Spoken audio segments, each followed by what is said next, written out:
In today's episode, we put the boom back on, we sort out the topping lift, we have a good look at the in-mast furling system, and we finally get Melody under cover and dry. I'm Andy. I'm Melissa. And I'm Jack. And together we're working on restoring our sailing yacht. Some of you might think we're crazy taking on the challenge of restoring this boat and creating a life less ordinary. And we're sure there will be blood, sweat and tears, but it'll all be worth it when we embark on our epic adventure around the world.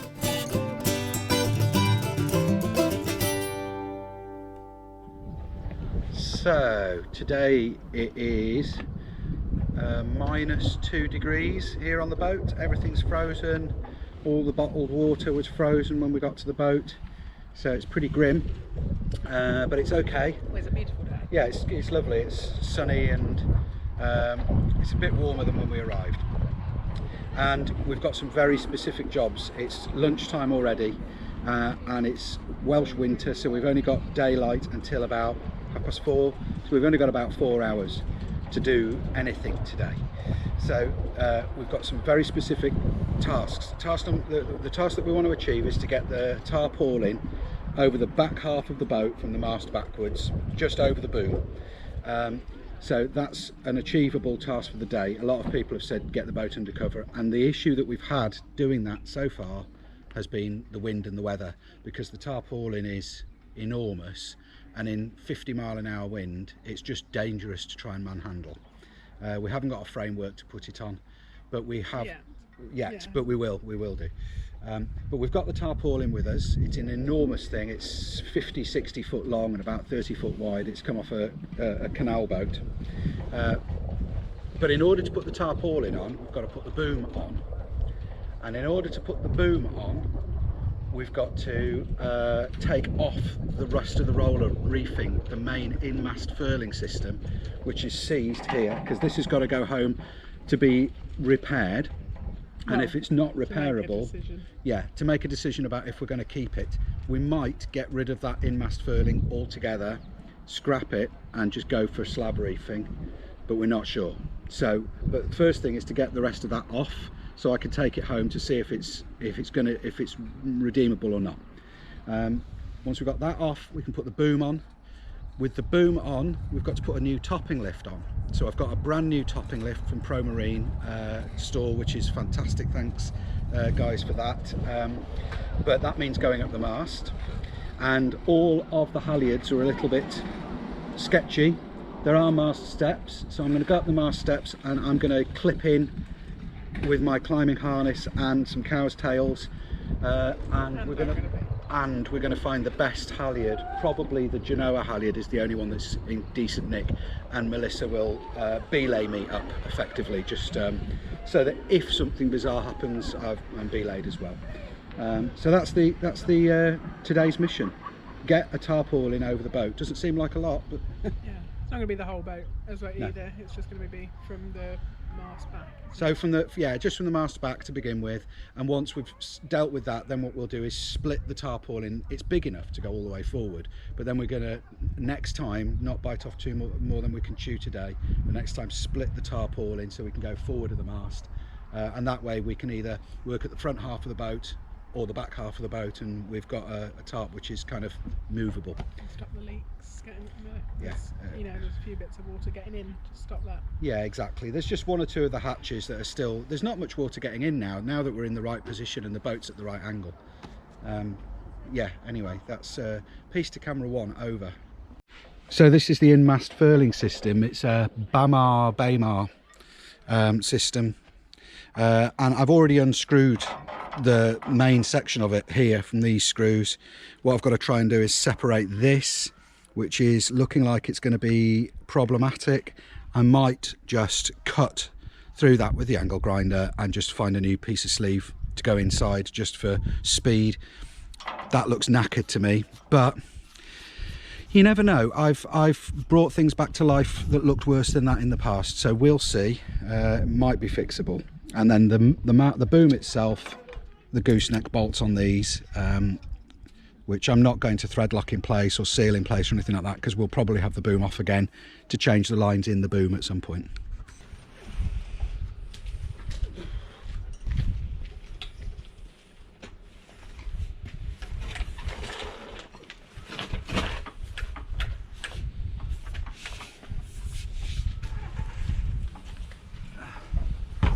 Can you steady that, and then I'll come up and we'll take it together.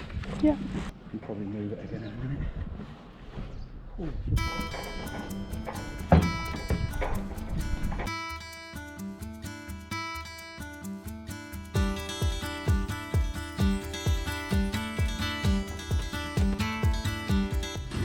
Good, so the boom is back on the coach roof. We're now got to get the rest of that roller reefing off before we can put the boom back on. We might be able to just knock that down. See if just tapping this downwards will separate this. Is that gap widening at all? No. No, it isn't. And the reason I can tell it isn't because the screw holes on the inner are still precisely the same position they were in before. Right, so that's not moving at all. So the answer, I think, is cut through that joiner with a thin angle grinding disc. What's inside it? Just a piece of sleeve about that long. Right, okay. You can get those easy enough, the piece to rejoin it. Okay, so I'm going to cut this off instead. Inside this foil is just the same sort of foil that you have on a reefing system for a Genoa, but there's just a joiner section which I'll be able to get no problem. I use these, I think these are 1mm or 0.8mm cutting discs. They're sometimes called laser cutting discs. They're just really super thin, and they cut really nicely. The only thing I will say about cutting aluminium, you have to be super careful because aluminium, unlike steel, it grabs the disc. I'm also going to be good and go ear defenders and goggles and gloves. Where's your face mask? Well, I'm not grinding, so it's not going to make a lot of grinding dust. This, okay? So I'm not going with a face mask, I know, but I've got gloves and goggles and ear defenders, and Melissa's standing well back, so I'm just going to, you know.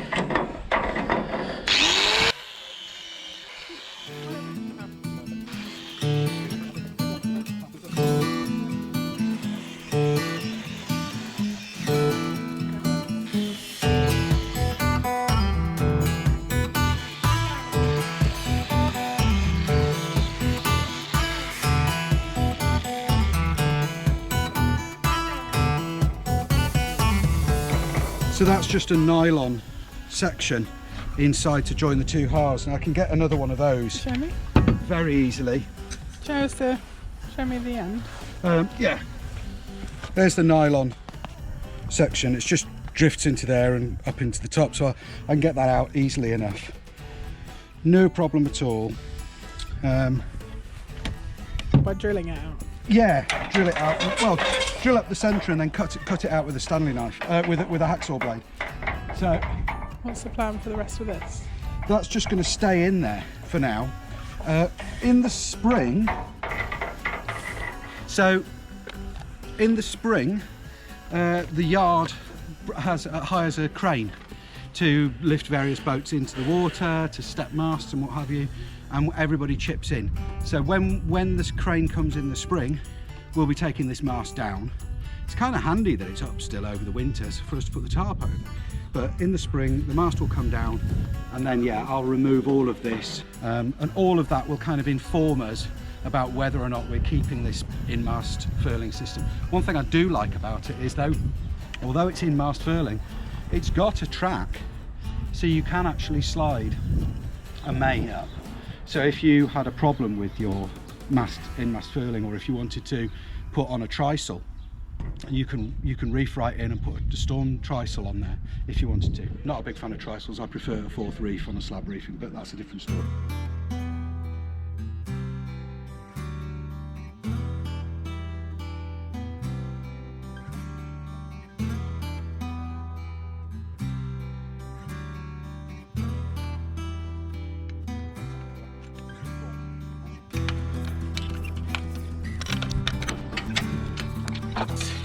Fairly easy. Yeah, no drama.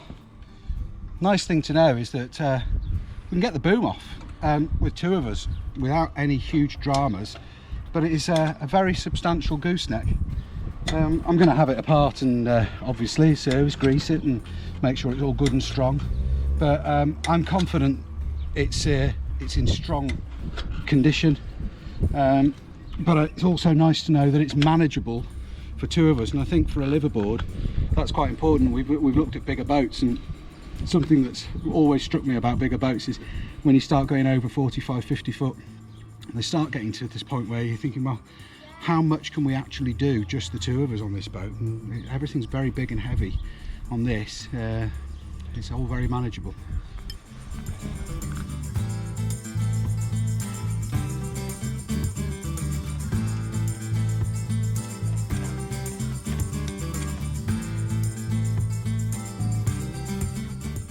Right, so part one accomplished. We've got the roller reefing in-mast furling thing off. Looks pretty dire, so it might be going in the bin, but I'll have a good look at it before we decide that.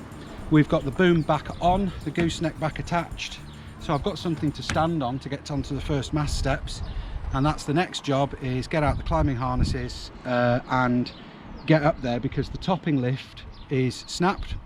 So I've got to get up there and retrieve the other end of the topping lift and bring it down, and then we can start thinking about putting on the new topping lift.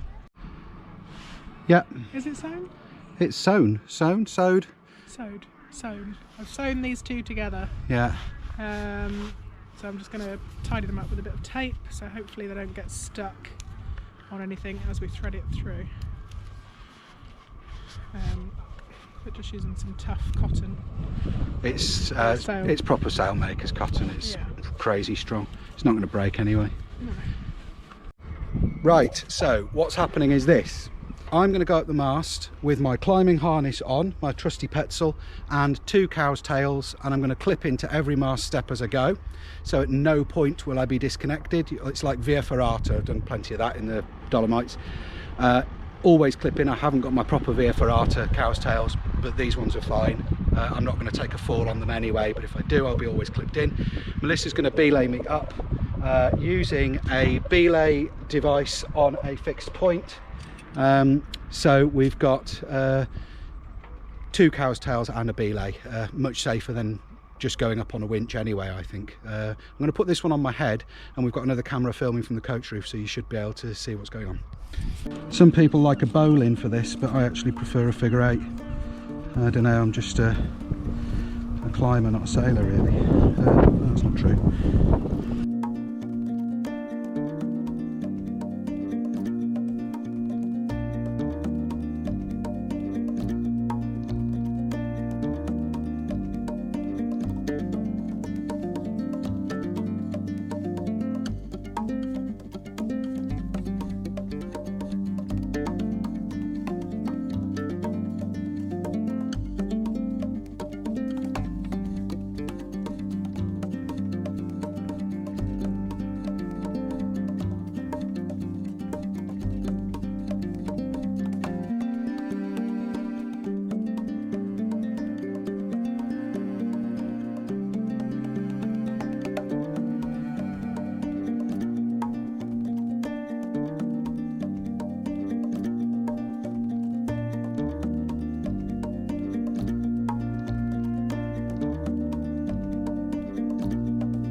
Well, that part of the mission was sort of a success and sort of a failure. So, proof of concept, getting up the mast, using the steps, using two cow's tails and a belay. Good idea, felt safe. We've managed to get enough lines on here to at least hold the boom up and work as a topping lift for the purposes that we need to, for keeping the tarpaulin over the boat and protecting it from the weather. and then in the spring we'll have the mast down anyway, so we can probably just do all of this with the mast down and stay faffing around at the top of the mast. But that was good fun, enjoyed that. I'm sure you all had a good laugh at my expense, and I'm sure you'll all have many comments about how I could have done that safer. I do know that I've got some proper Via Ferrata cow's tails at home somewhere, and I need to dig them out because they'd be better than just quick draws. And I also know about the dangers of falling on a short static line like that. I'm fully aware that that wasn't textbook the way that you should do this, so yeah, aware of that, guys, but appreciate your comments. Right, next thing, let's get this topping lift on and let's get the tarpaulin over the boom. What I'm doing here, this isn't a main sheet, obviously. This is just to hold the boom central while we to put the tarpaulin over the top. I'm going to double it up and put a couple of extra layers on, but the main sheet itself is at home and will be replaced, as you'd expect, but this will do just to keep the boom from swinging around.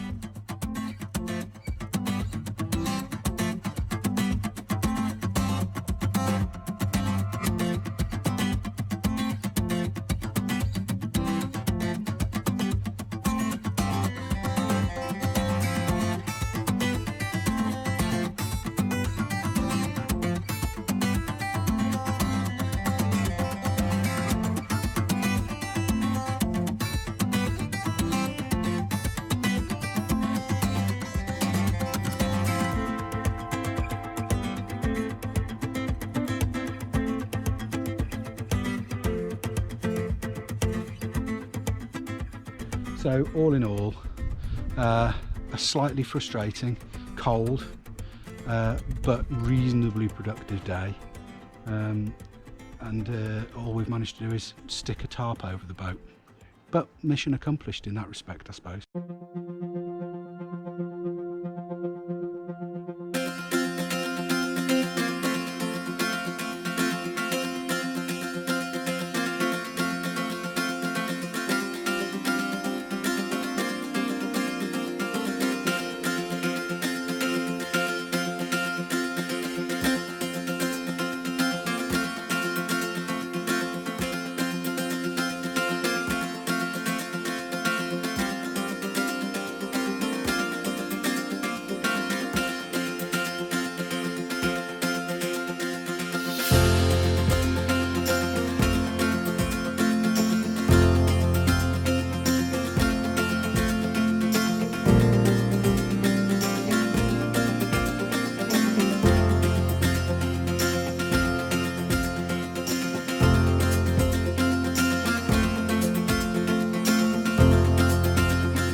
Okay, so today I've been working on the in-mast furling system, as you might have noticed, and it's been good progress.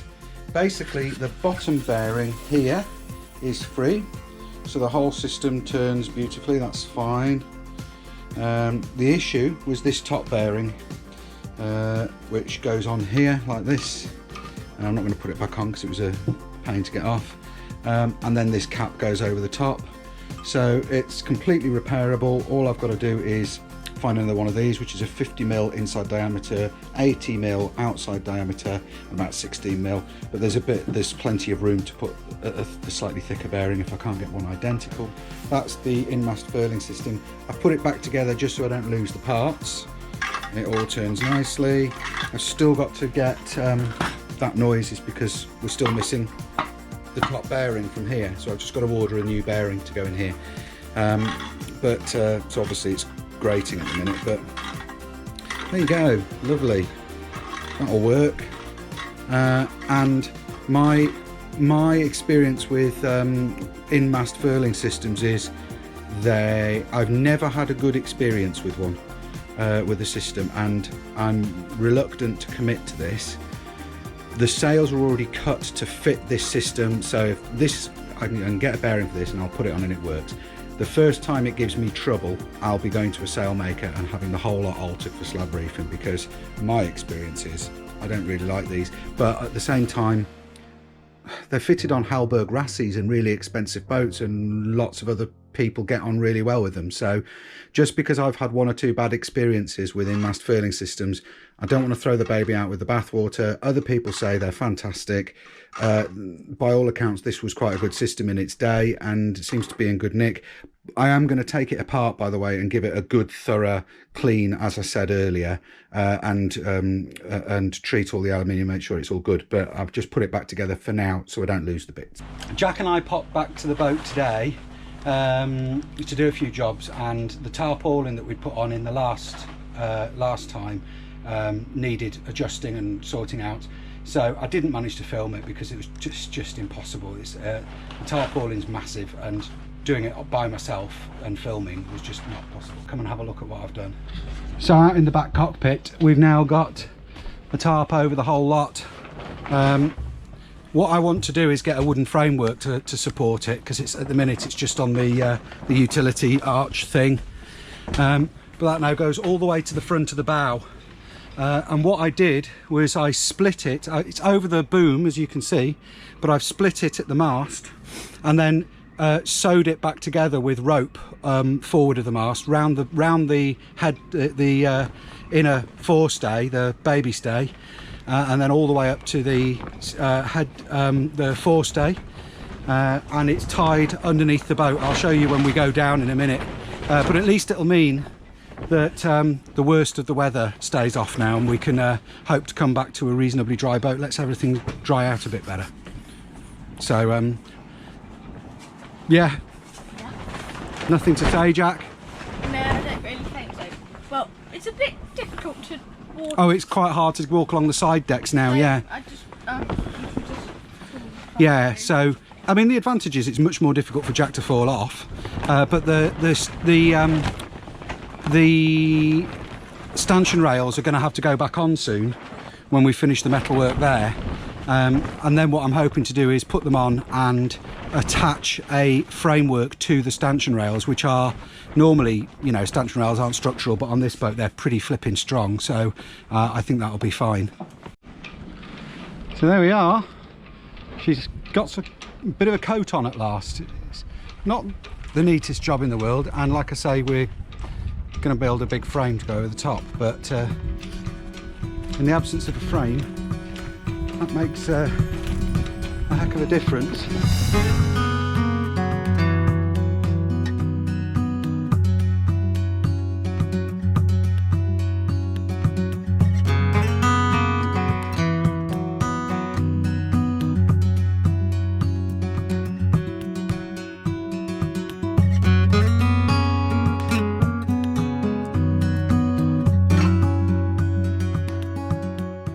As always, thank you so much for watching. If you enjoyed the episode, please don't forget to click the thumbs up button.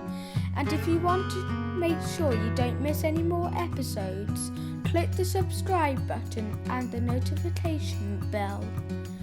We'd like to thank all of our patrons: Maggie and Mac, John Elmore, Kevin Brooks, Anonymous Trucker, Jeff Altenberg, Chris Seville, George Silverson, Henrik Knudsen, Famita Benito, Eric Nemo, Robbo Ads G, Terry Hamilton, Dennis Small, Matthew Stroud, John Bruce, William Chaplin, Michelle Maddox, Clifford Stein. Coffee donations from Steve Shepherd and Stephen Howler, and our friends and supporters: Robert Ralph, Chris and Abby, Trev Hedges, Amy and James, Kelvin Jones, Angie Martin, Pam Wall, Dudley Dix, Mike Osler, Martin Garradine, Timothy Morden, Chris Richards, Emily Turner and Stephen Turner.